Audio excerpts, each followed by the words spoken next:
आपका दूसरा सवाल जो था, सवाल था 2x² प्लस x माइनस 4 बराबर 0। तो यदि हम इसको सॉल्यूशन करें तो इसका लिखना नहीं पड़ेगा, बल्कि यहाँ देखिए डायरेक्ट हम कर देते हैं इस समीकरण का x² plus bx plus c is equal to 0, ये फार्मूला होता है। तो हम लोग यहाँ देख लीजिए क्या दिया हुआ हम लोग के पास।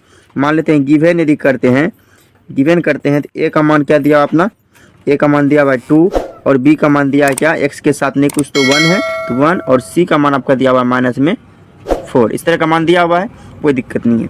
अब आप देखिए निकालना क्या हमको, अब यदि हमको निकालना हो तो क्या निकालना है, तो हमको डी निकालना है, ठीक है, मूल निकालना है। तो डी निकालने के लिए एक फार्मूला मैंने आपको पिछले वीडियो में बताया था, b² माइनस 4ac, इस तरह का फार्मूला होता है।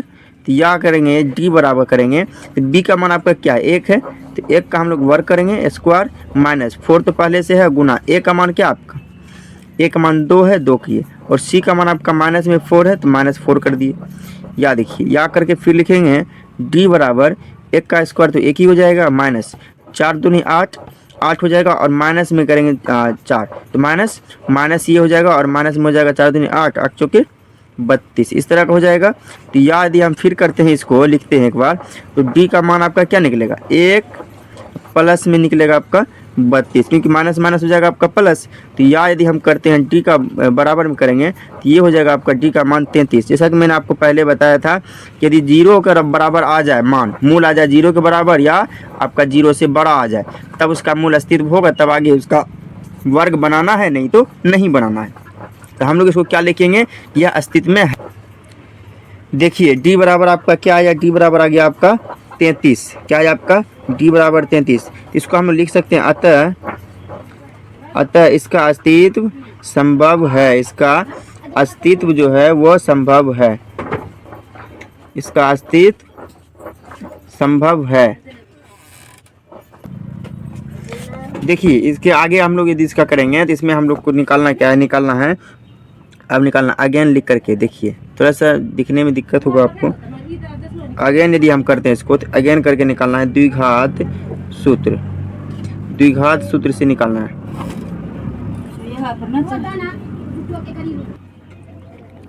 देखिए अब आप लोग क्या करना है, द्विघात सूत्र से एक फार्मूला मैंने आपको पिछले वीडियो में बताया था, इसको लिखेंगे minus B plus minus root under D बटे 2a, इस तरह का फार्मूला लिखेंगे। अब देखिए आपको कि 2 नंबर का मैंने सवाल लिखा था, 2 नंबर का आपको सवाल दिखाऊंगा। देखिए 2 नंबर का सवाल क्या आपका 2x² प्लस x माइनस 4, इसका मतलब a का मान 2 और b का मान 1 और c का मान कितना हो जाएगा आपका माइनस में 4। तो हम लोग को देखिए यहाँ क्या लिखना है, माइनस b है तो माइनस हो जाएगा आपका 1, क्योंकि 1 था आपका प्लस में, उसके बाद प्लस माइनस d का मान अभी आपको जस्ट मैंने लिखा 33, कितना लिखा 33, और बटे में करेंगे 2a, 2 गुना a का मान अभी जस्ट मैंने आपको दिखाया, a का मान था आपका 2। यदि हम इसको बराबर करेंगे तो माइनस 1 हो जाएगा और प्लस माइनस हो जाएगा रूट अंडर 33 बटे में हो जाएगा आपका 4, इस तरह का होगा। अब देखिए अब आपको क्या करना है, एक बार इसको प्लस में लिखेंगे, एक बार इसको माइनस में लिखेंगे, जैसा कि मैंने आपको पहले वीडियो में बताया था। अब देखिए क्या करेंगे, इसको एक बार प्लस में लिख देंगे, एक बार माइनस में लिख देंगे। देखिए इसको लिखेंगे माइनस 1 प्लस में रूट अंडर 33 बटे में हो जाएगा आपका 4, और 1 हो जाएगा आपका क्या, ये तो माइनस ही है, माइनस 1 और माइनस हो जाएगा आपका माइनस में 33 बटे में 4। एक मान आपका ये हो गया और आपका एक मान ये वाला हो गया, यानी यही दोनों मान आपका हो जाएगा, ये हो गया आपका आंसर, कोई दिक्कत नहीं है। अब देखिए आप लोगों के बीच तीसरा सवाल मैं बताने वाला हूँ, इसी वीडियो में आपको तीसरा सवाल ही बताऊंगा। देखिए तीसरा सवाल आप लोग को बता देते हैं। तीसरा सवाल क्या लिखा हुआ है, देखिए 4x² प्लस में है 4 रूट अंडर 3x और प्लस में 3 इज इक्वल टू 0। यह था आपका 3 नंबर का सवाल। तो 3 नंबर का सवाल भी मैं आपको सोल्यूशन करके दिखाऊंगा, बिल्कुल आसान तरीके से, आप लोग अंत तक बने रहिएगा। देखिए ये आपका समीकरण हो गया ax² प्लस हो गया आपका bx और प्लस हो गया आपका c इज इक्वल टू हो गया आपका 0। तो अब जो दिया हुआ है यहाँ पे देख लेते हैं, a बराबर आपका क्या दिया हुआ है 4 और b बराबर आपका दिया हुआ है 4 रूट 3 और c बराबर आपका दिया हुआ है 3। देखिए आप लोग इतना उदाहरण इसलिए बता रहे हैं ताकि आप लोग सीख जाए, नहीं तो ज़रूर नहीं थी इतने उदाहरण बताने की। अब देखिए आप क्या करेंगे, इसको अब लिखेंगे इसको ये डी बराबर फार्मूला। तो डी बराबर फार्मूला क्या होता है, बार बार मैंने आपको बता रहा है, b² माइनस 4ac। मैं आपको बार बार बता रहा हूँ कि ये फार्मूला का आपको याद रखने की ज़रूरत है। यदि आपको फार्मूला याद नहीं होगा तो हिसाब नहीं बनेगा। तो बी का मान आपका क्या है, देखिए 4√3, 4√3, इसका जब हम लोग स्क्वायर करेंगे यानी वर्क करेंगे तो माइनस जगह 4 तो पहले से है, एक जगह आपका क्या, एक जगह भी आपका 4 है, और गुना करेंगे सी की जगह आपका क्या है 3 है, इस तरह का है। चलिए या करेंगे इसको हम, देखिए डी बराबर, तो 4 का वर्ग कितना हो जाएगा, 4 चौके 16, और 2 बार √3 का वर्ग होगा, तो 2 बार जब √3 का वर्ग होगा तो 1 3 बाहर आ जाएगा, ठीक है, माइनस जो है, देखिए 4 चौके 16 ये 48, ये हो गया 48।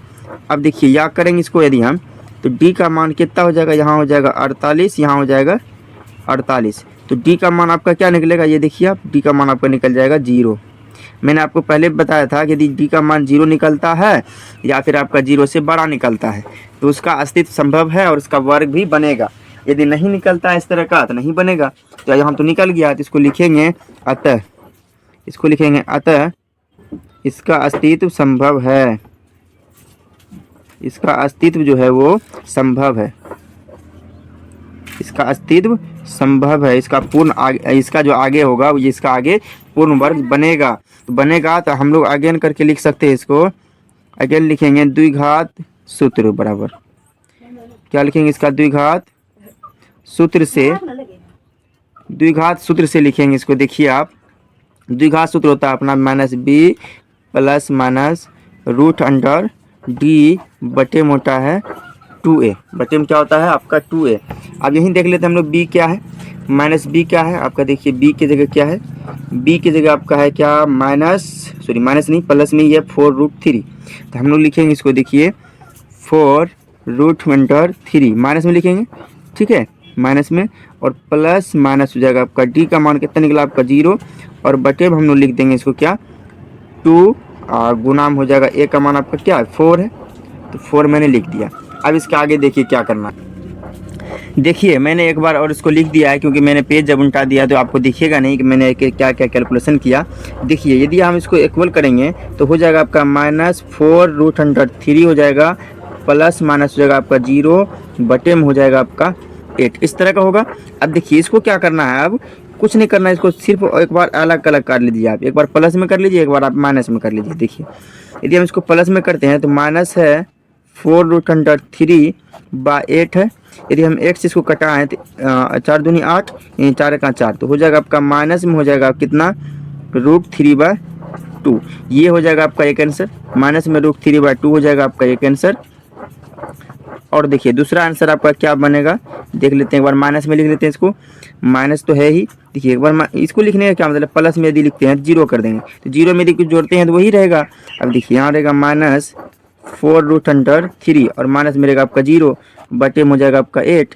यदि हम इससे कैलकुलेशन करते हैं 4 दूनी 8 हो जाएगा, देखिए आपका जो हो जाएगा दोनों मान हो जाएगा आपका माइनस में ही हो जाएगा, 3 बार यहाँ हो जाएगा 4 दूनी 8 2 हो जाएगा, यानी आपका दोनों मान जो हो जाएगा आपका दोनों माइनस में ही मान होगा, ठीक है। देखिए 0 में प्लस करते हैं तो वही आता है, 0 में माइनस करते हैं तो 0 को यदि इस संख्या से माइनस करते हैं तो भी वही संख्या आता है, इसलिए ये हो जाएगा आपका आंसर।